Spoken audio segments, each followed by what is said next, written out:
जय हिंद दोस्तों, आप लोग कैसे हैं? मुझे उम्मीद है कि आप लोग अच्छे होंगे। आज हम चर्चा करेंगे भाज्य और अभाज्य संख्या के बारे में। भाज्य संख्या क्या होती है, अभाज्य संख्या क्या होती है। और अभाज्य का पता करने से पहले हम 1 से 10 तक की प्राकृतिक संख्या लिखेंगे। 1 से 10 तक की प्राकृतिक संख्या क्यों लिख रहे हैं? 1 से 10 तक की प्राकृतिक संख्या से ही हम भाज्य और अभाज्य संख्या का पता करेंगे। प्राकृतिक संख्या क्या होती है? 1 से 10 तक की प्राकृतिक संख्या की बात हो रहा है। 1 से 10 तक की प्राकृतिक संख्या क्या? पहली प्राकृतिक संख्या 1, फिर आएगा 2, फिर आएगा 3, फिर आएगा 4, फिर क्या है 5, फिर 6, फिर क्या हो गया 7, फिर क्या हो गया 8, फिर हो गया 9, फिर क्या हो गया 10। ये तो हो गई 1 से 10 तक की प्राकृतिक संख्या। ये तो हो गई 1 से 10 तक की प्राकृतिक संख्या। अब इसी में हम भाज्य और अभाज्य संख्या को ढूंढेंगे। भाज्य संख्या क्या होती है? भाज्य संख्या की परिभाषा होती है वह संख्या, भाज्य संख्या की परिभाषा होती है वह संख्या जो खुद और एक के अलावा, वह संख्या जो खुद और एक के अलावा किसी से भी कट जाए, जो खुद और एक के अलावा किसी से भी कट जाए, वह क्या कहलाती है? वह भाज्य संख्या कहलाती है। वह क्या कहलाती है? वह भाज्य संख्या कहलाती है। चलते हैं, भाज्य संख्या की बात हो गई। अब फिर चर्चा करें अभाज्य संख्या की। कि अभाज्य संख्या क्या होती है? अभाज्य संख्या वह संख्या होती है जो खुद और एक के अलावा किसी से ना कटे, जो खुद और एक के अलावा किसी से ना कटे, वह अभाज्य संख्या होती है। ये तो हो गया किताबी परिभाषा, लेकिन हमें ऐसे सवाल को सेट नहीं करना है। चलिए देखते हैं। सबसे बात करेंगे भाज्य संख्या। भाज्य संख्या के बारे में जांच करने से पहले हम क्या आसान तरीके में क्या कर सकते हैं?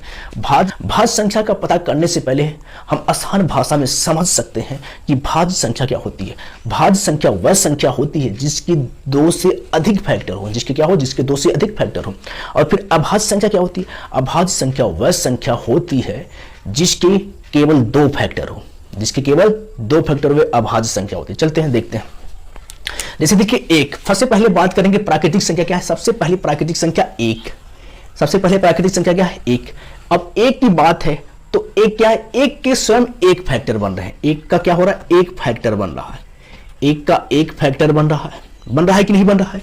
1 का 1 फैक्टर बन रहा है तो न 1 के 1 फैक्टर बन रहे तो क्या हुआ?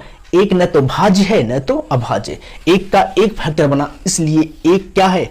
1 न तो भाज्य है, न तो क्या है? न तो भाज्य है न तो अभाज्य। तो सबको समझ में? 1 न तो भाज्य न तो अभाज्य। क्यों? क्योंकि 1 के केवल 1 फैक्टर बन रहे हैं। अब बात करेंगे किसकी? अब आते हैं 2 पे। नंबर 2 है। 2 के कितने फैक्टर बन रहे हैं? 2 के 2 फैक्टर बन रहे हैं। पहला 2 1 से भी कटेगा, 2 से भी कटेगा, 2 1 से भी कटेगा, 2 से भी कटेगा, इसके 2 फैक्टर बने। छोड़िए। अब 3 को देखिए, 3 के कितने फैक्टर बने? 3 1 से कटेगा और 3 से कटेगा। 4 के कितने फैक्टर बन रहे हैं? 4 1 से भी कटेगा, 2 से भी कटेगा और 4 से भी कटेगा। 4 1 से भी कटेगा, 2 से भी कटेगा और 4 से भी कटेगा। इसके कितने फैक्टर बने? इसके 3 फैक्टर बने। अब यहां लेते हैं 5 को। 5 को देखते हैं, 5 के कितने फैक्टर बन रहे हैं? 5 के कितने? 5 1 से कटेगा और 5 से कटेगा, इसके 2 फैक्टर बने। अब 6 को देखते हैं, संख्या 6। 6 के कितने फैक्टर बन रहे हैं? 6 1 से भी कटेगा, 2 से भी कटेगा और 3 से भी कटेगा और किससे कटेगा? और 6 से भी कटेगा। 1 2 3 4, 6 के 4 फैक्टर हो। अब देखते हैं संख्या 7 है। 7 के कितने फैक्टर बन रहे हैं? 7 1 से कटेगा, ठीक है, और 7 से कटेगा और किसी से नहीं कटेगा। और 7 के कितने फैक्टर बने? 7 के 2 फैक्टर बने। अब फिर बात आती है 8 के। 8 के कितने फैक्टर बने हैं? 8 किससे किससे कटेगा? 1 से भी कटेगा, 8 2 से भी कटेगा और 4 से भी कटेगा और किससे कटेगा? और 8 से भी कटेगा। इसके कितने फैक्टर हुए? इसके 4 फैक्टर हुए। और 9 की बात करते हैं, 9 को देखते हैं। संख्या 9 के कितने फैक्टर है? 1 से भी कटेगा, 3 से भी कटेगा और 9 से भी कटेगा। अब संख्या 10 को देखते हैं। संख्या 10 को देखते हैं। संख्या 10 1 से भी कटेगा, संख्या 1 से भी कटेगा, 2 से भी कटेगा और किससे कटेगा? 5 से भी कटेगा और 10 से भी कटेगा। इसके कितने फैक्टर? 10 के 4 फैक्टर। अतः परिभाषा क्या बताया गया? अतः परिभाषा बताया गया है कि जिस संख्या के 2 से अधिक फैक्टर होते हैं वह क्या कहलाती है? वह भाज्य संख्या कहलाती है। तो अब इसमें भाज्य संख्या ढूंढ लीजिए जिसके 2 से अधिक फैक्टर हो। 2 से अधिक फैक्टर किसके हैं? देखिए सबसे पहले 2 से अधिक फैक्टर कितने हैं? 1 2 3 4।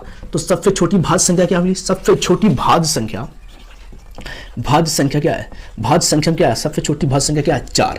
4 कितने फैक्टर हैं? 4 के 3 फैक्टर है और क्या है? 2 से अधिक है। तो 1 2 3 3 फैक्टर है, पहले 4 आया। अब फिर देखिए 5 के केवल 2 फैक्टर है, 2 से अधिक फैक्टर को हमें ढूंढना है।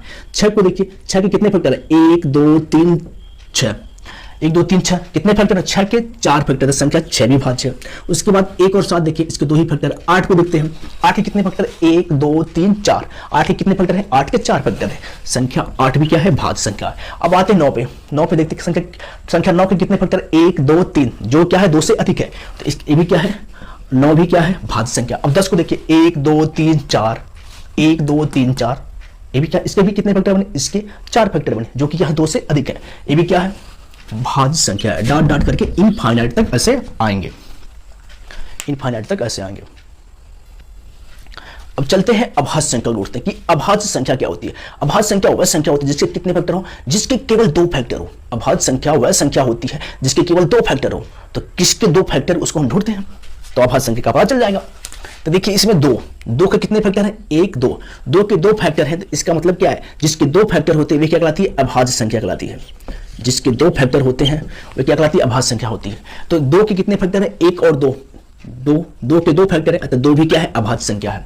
अब उसके बाद 3 देखिए, संख्या 3 को देखिए, संख्या 3 के कितने फैक्टर, 1 और 2 फैक्टर इसके, 2 फैक्टर इसके, तो 3 भी क्या है, अभाज्य संख्या। जिसके 2 फैक्टर उतार लीजिए।